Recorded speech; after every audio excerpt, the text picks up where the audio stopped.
അപ്പൊ നമ്മുടെ ഇന്നത്തെ പരിപാടി എന്ന് വെച്ചാൽ നമ്മുടെ ഉള്ളിത്തണ്ട് 2 ദിവസമായിട്ട് അടഞ്ഞ മഴയാ. അപ്പൊ അത് ഇനി ഉള്ളിത്തണ്ട് ഇനി നിൽക്കില്ല. അപ്പൊ ഇതൊന്ന് കട്ട് ചെയ്യണ വീഡിയോ ആണ് എടുക്കാൻ പോകുന്നത് കേട്ടോ.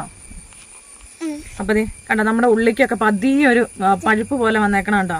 അപ്പൊ ഇനി നിൽക്കില്ല കേട്ടോ. അല്ലെങ്കിൽ 15 ദിവസമൊന്നും ആയിട്ടില്ല, 10 ദിവസം ആയിട്ടുള്ളൂ. അപ്പൊ ഇതൊന്ന് വെട്ടിയെടുക്കാം കേട്ടോ. നമ്മൾ ഇത് വെട്ടുമ്പോ ഇത്തിരി മേളിൽ കയറ്റി വെട്ടണം കേട്ടോ. കണ്ടോ, വെട്ടുമ്പോ ഇത്തിരി മേളിൽ കയറ്റി വെട്ടിയാലാട്ടോ അടുത്ത പ്രാവശ്യത്തേക്ക് ഉണ്ടായി വരുവുള്ളൂ. അപ്പം നമുക്കിത് വേഗം അങ്ങനെ വെട്ടിയെടുക്കാം.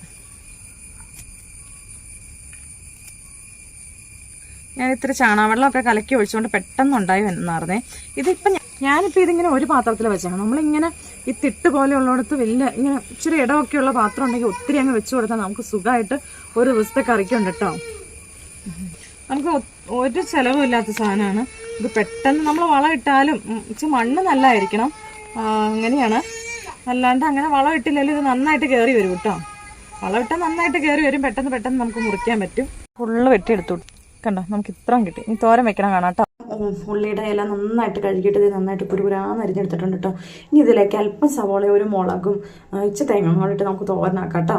നമ്മുടെ തോരനൊക്കെ നന്നായിട്ട് കുക്കായി വന്നപ്പോൾ ഞാൻ അതിലേക്ക് ഒരു മുട്ടയും കൂടെ പൊട്ടിച്ചൊഴിച്ചോട്ടെ. എത്രയും കൂടെ നന്നായിട്ട് ഹെൽത്തി ആയിക്കോട്ടെ എന്ന് ഓർത്ത് കണ്ടോ. അപ്പം നമ്മുടെ സൂപ്പർ തോരൻ ഇവിടെ റെഡി ആയിട്ടുണ്ട്. ഇങ്ങനെ ഒന്ന് എല്ലാവരും ഒന്ന് പരീക്ഷിച്ച് നോക്കണം കേട്ടോ.